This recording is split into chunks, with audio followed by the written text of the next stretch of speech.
To the world, he is the ultimate monster, a bloodthirsty vampire of Gothic fiction.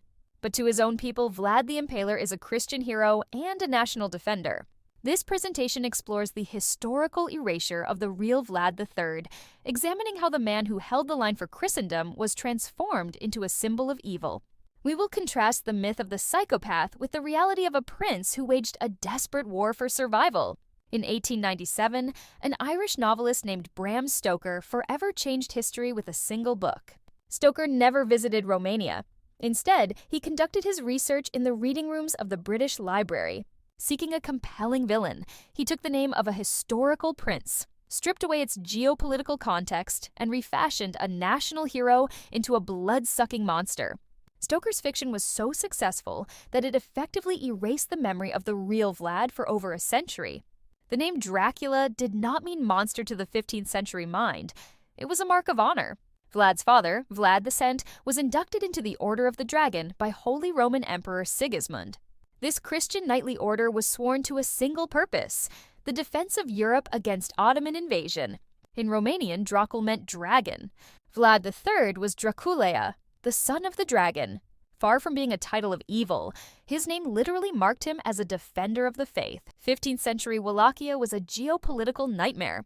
Situated directly between the expanding Islamic Ottoman Empire and the rest of Christian Europe, it served as a vulnerable shield for the West. As Ottoman forces pushed westward, Wallachia became the frontier of a holy war. Vlad inherited a kingdom that was the only thing standing between the Sultan's massive armies and the heart of Europe. Vlad's hatred for the Ottomans was born from personal trauma. At age 11, he and his brother Radu were taken as political hostages and held for 5 years. During his captivity, Vlad witnessed the horrors of the devshirme, or blood tax.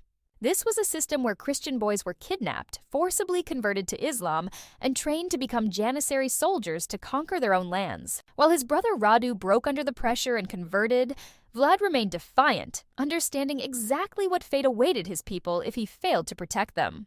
When Vlad took the throne, the Ottomans sent envoys demanding he pay tribute in gold and, more importantly, in boys for the devshirme. Vlad's refusal was absolute. In an act of extreme defiance, he impaled the envoys. In one account, when envoys refused to remove their turbans, he had them nailed to their heads. In response, Sultan Mehmed II, the conqueror of Constantinople, assembled a massive force of 15,000 troops to crush Vlad and turn Wallachia into a pashalik. Outnumbered 5-1 with only 30 woe-zoran men, Vlad knew he could not survive a traditional battle. He turned his entire country into a living nightmare for the invaders. He employed scorched earth tactics, poisoning wells, burning crops, and driving livestock into the mountains to deny the Sultan's army supplies. He even paid diseased men to infiltrate the Ottoman ranks and spread infection. Vlad's most famous military feat was the night attack at Târgoviște. In June 1462, he led a daring midnight raid directly into the center of the Sultan's camp.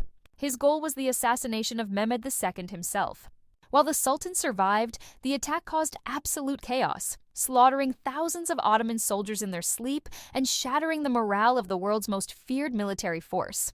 When the Sultan's army finally reached the capital of Târgoviște, they were met by a sight that stopped them in their tracks: the Forest of the Impaled. They found 20,000 Ottoman combatants impaled on stakes stretching for miles. The psychological shock was absolute. Mehmed II, the man who had broken the 1,000-year walls of Constantinople, was so horrified that he turned his army around and went home.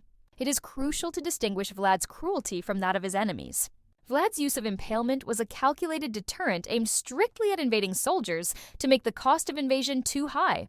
While Ottoman conquest typically involved the mass enslavement, rape, and slaughter of civilians, as seen in the fall of Constantinople, Vlad's actions successfully protected his own civilians from that fate.